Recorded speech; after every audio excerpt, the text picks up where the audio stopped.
E aí, pessoal do YouTube, seja bem-vindo a mais um vídeo da série China Mitológica. Eu sou o Primo Mandarim, tenho certificado em língua chinesa pela Universidade de Tsinghua e no vídeo de hoje eu vou contar uma história mitológica, talvez uma das mais famosas que existem na China e que trata justamente sobre a continuação da história de Hou Yi. A história de Hou Yi eu mencionei nos vídeos anteriores, você pode conferir no canal. Enquanto eu posiciono o meu mapa ao leste, se você é novo, inscreva-se no canal para continuar acompanhando esse trabalho. E você pode ter certeza que na medida do possível, eu vou continuar compartilhando as minhas anotações de estudo através de marcadores que eu vou posicionando dentro do meu mapa mitológico, que mapa este que você pode acessar no site www.primomandarim.com. E o título de hoje é Chang'e Dança Rumo à Lua. Em chinês, a gente pronuncia a história como Chang'e Ben Yue. Antes de contar a história, primeiro eu vou alterar o meu mapa para a noite, pois a história que eu vou contar está associada à lua. Então nada melhor do que transformar o dia para a noite, e por isso eu vou vim aqui no meu painel administrativo e vou alterar aqui o meu mapa para virar a noite. Deixa eu só atualizar aqui. Pronto, virou a noite. Bom, o livro em que eu estou baseando a minha história é referente a este livro que eu estou mostrando no vídeo, que tem a Chang'e ou a Shangye na capa, e pode haver várias outras versões dessa mesma história e com finais totalmente diferentes. Tudo é uma questão de interpretação. Uma pessoa leu uma obra e interpretou de uma maneira. Aí vai a outra, interpretou de outra, e aí vão ocorrendo várias histórias que vão terminar em finais diferentes. Bom, eu prefiro optar por seguir este livro, que já que eu possuo ele, tá, e fazer a minha interpretação em cima dele. Agora eu vou criar o meu marcador. Tá? O meu marcador está disponível aqui na minha biblioteca de imagens. E o primeiro marcador que eu vou criar é a Chang'e, que é essa daqui. O segundo marcador é o Palácio da Lua, que eu vou posicionar aqui. Basicamente eu vou criar apenas esses dois marcadores e eu vou preencher a ficha deles agora. Essa Chang'e aqui, ou Shangye, ela é a esposa de Hou Yi. Quem que é Hou Yi? Hou Yi é o exímio arqueiro, que é esse daqui. Tá? Então ela é a esposa dele. E eu vou preencher então na minha ficha. Tá, vou escrever primeiro o nome dela. É Shangye. E vou escrever aqui que ela é esposa do Hou Yi.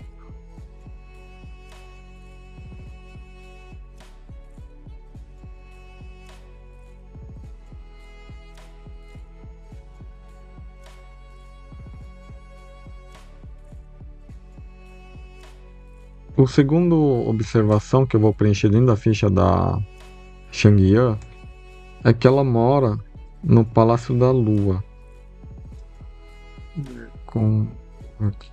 Moradora do Palácio da Lua. E a terceira observação que eu vou colocar aqui é que ela tomou o elixir da vida, né? O elixir da imortalidade.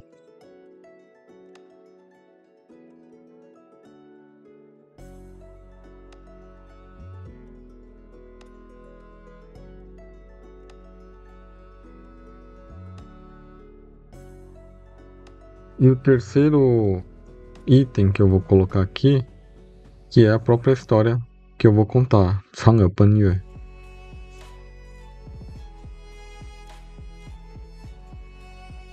Eu vou traduzir como dança rumo à lua, fica mais bonito. Vou atualizar a ficha dela.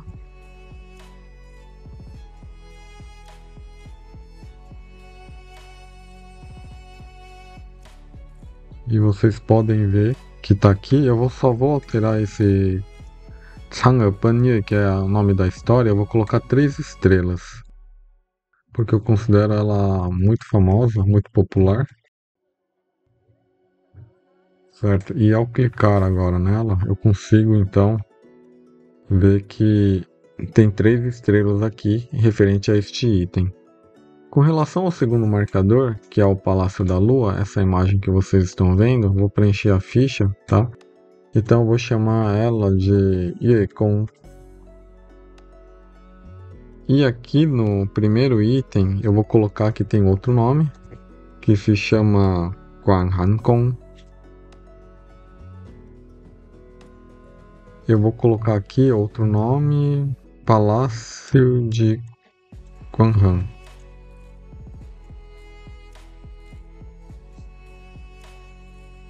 Por que que ela tem esse outro nome, tá? Se eu traduzir esse Guanghankong ao pé da letra, ele tem esse caractere que se chama frio, né? Então seria Palácio do Extremo Frio. Tá? Por que que chamam o Palácio da Lua também de Palácio do Extremo Frio? Porque na filosofia Yin Yang, a gente tem aquele círculo com metade branco e preto que vocês estão vendo na tela. A parte quente significa a parte quente, o sol. Então a lua e o frio estão do mesmo lado, por isso que ele tem um outro nome que se chama Palácio do Extremo Frio, que eu resolvi colocar aqui Palácio de Guanghan. E o terceiro item que eu vou colocar aqui, que é a residência de Chang'e, Chang'e de Juju. Residência de Shangye.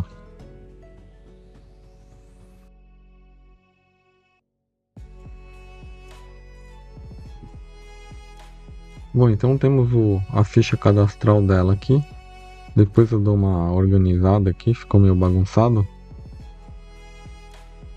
Depois que os 10 sóis apareceram no céu, havia um homem extremamente forte chamado Hou-Yi, que é este personagem que está aqui. Ele subiu ao topo da montanha de Kunlun, que eu adicionei um marcador para essa montanha aqui, e onde Hou-Yi concentrou todas as suas forças, ele esticou ao máximo o seu arco vermelho e derrubou os 9 sóis com as suas flechas brancas. Então, a mando do Imperador Yao, Hou-Yi condicionou ao último sol restante que a partir de hoje você deve nascer e se pôr pontualmente para beneficiar o povo, ou será também abatido. Tá? Então ele disse isso ao último sol que está aqui, que havia restado. Mesmo diante da vitória do Hou-Yi, ele ainda assim foi punido pelos deuses e perdeu a sua imortalidade, conforme eu mencionei no vídeo anterior. Hou-Yi passou a viver com a sua esposa, a Shangye. Tá? Eu vou trazer até ela para cá.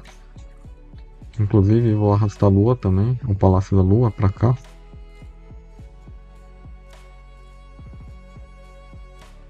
Hou-Yi passou a viver junto com a sua esposa no mundo dos mortais. E ele ganhou um grande respeito no mundo dos mortais e todas as pessoas o admiravam e queriam se tornar seus discípulos para aprender a tirar arco e flecha.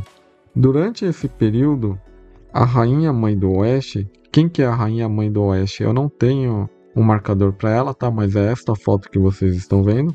A Rainha Mãe do Oeste também é chamado de Wangmu Niangniang ou Shi Wangmu.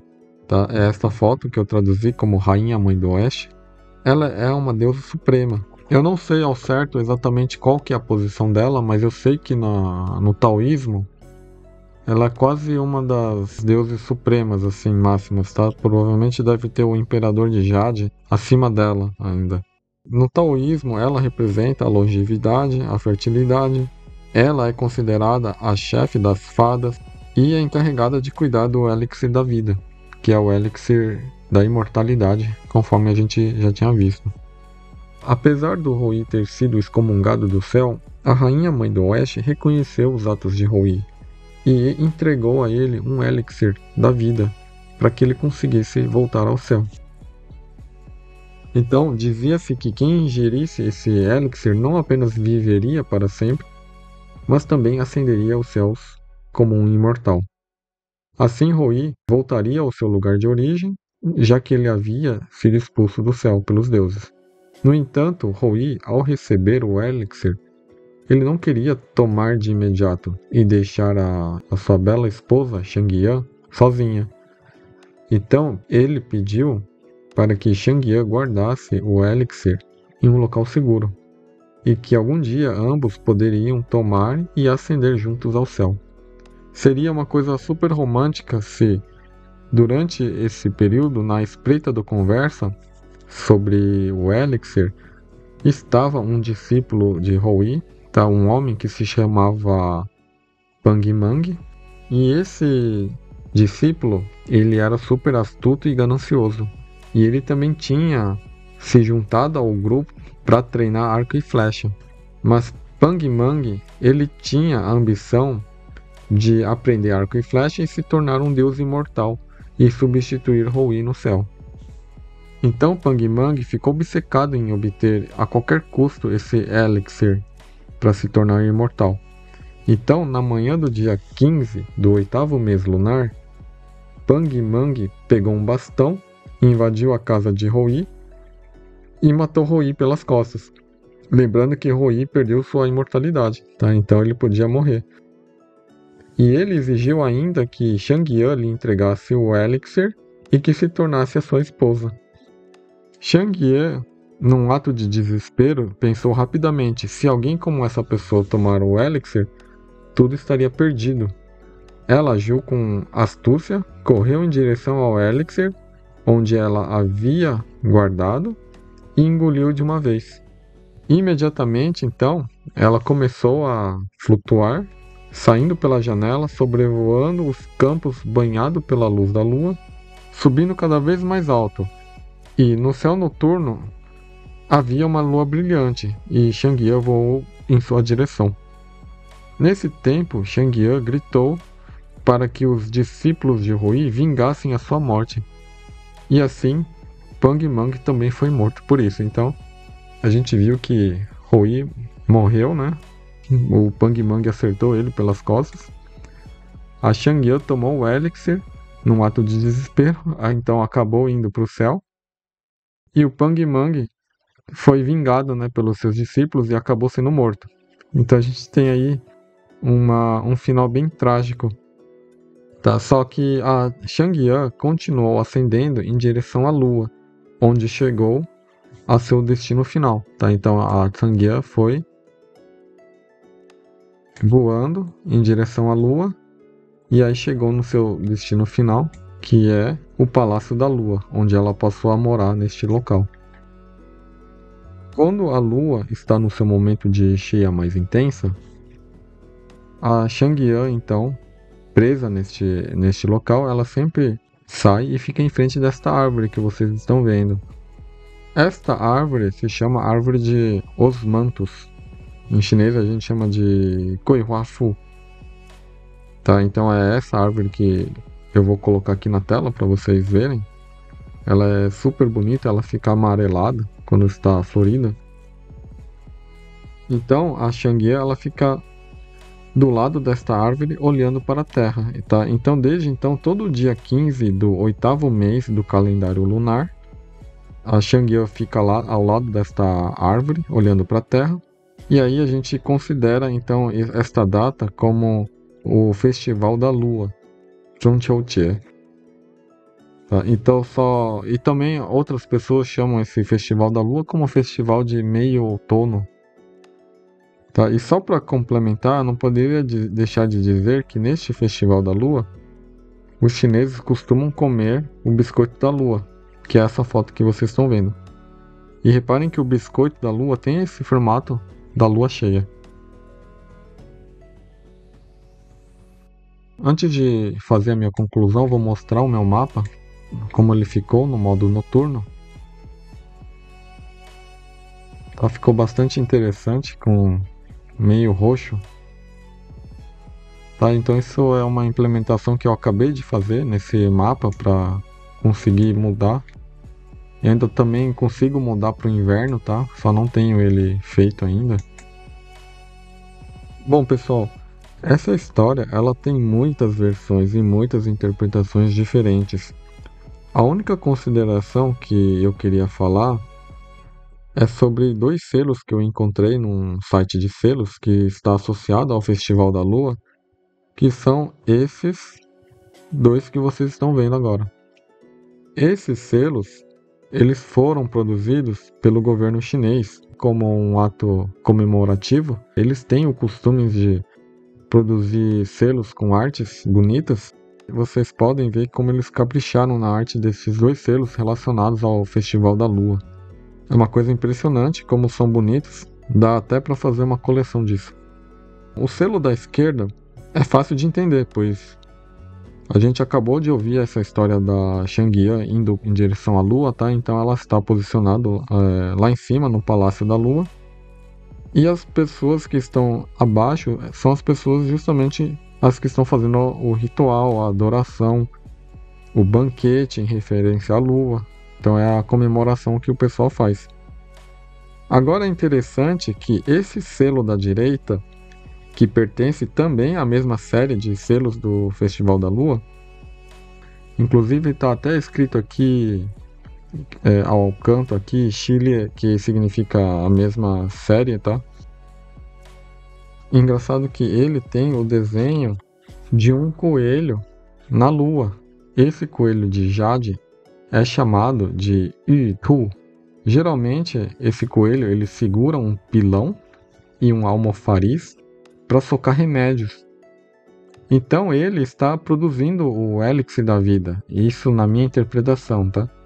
Só que esse coelho ele não é mencionado na história de Chang'e, na obra do Clássico das Montanhas e Mares. Eu não vi essa referência. Mas provavelmente eu acredito que ao longo do curso da história, no tempo, quando começaram a surgir algumas versões, esse coelho foi adicionado de alguma forma nessa história. E provavelmente foi na dinastia Han. Quando foi que aconteceu essa dinastia Han? Só pra gente ter uma referência, tá? A gente tem alguns registros de história do Clássico das Montanhas e Mares que precede os fatos. Depois a gente tem a dinastia Xia, a dinastia Shang, a dinastia Zhou. Aí a gente vai passar por um período aí de guerra dos reinos combatentes. Depois a gente tem a dinastia Qin. Depois a gente tem a dinastia Xishu. Em chinês a gente fala Shifu. E depois a gente chega na dinastia Han, que é a dinastia Han, que aconteceu mais ou menos 200 anos antes de Cristo. Então você consegue ver como esse período de história vai sendo acrescentado informações. Então eu acredito que esse coelho veio dessa evolução. Então quando houve uma grande abertura das escolas filosóficas, como o surgimento do confucionismo, taoísmo, a escola militarista, que provavelmente é a origem do livro Arte da Guerra de Sun Tzu. Depois tem a escola novelista, tem a escola de desenvolvimento agrícola. Então, esse período dessas várias dinastias foi adicionando, então, esse coelho de jade, que provavelmente mora na Lua e acabou virando o companheiro da Chang'e. Tá? Então, esse coelho, ele produzindo o elixir, representa, então, a propriedade medicinal chinesa.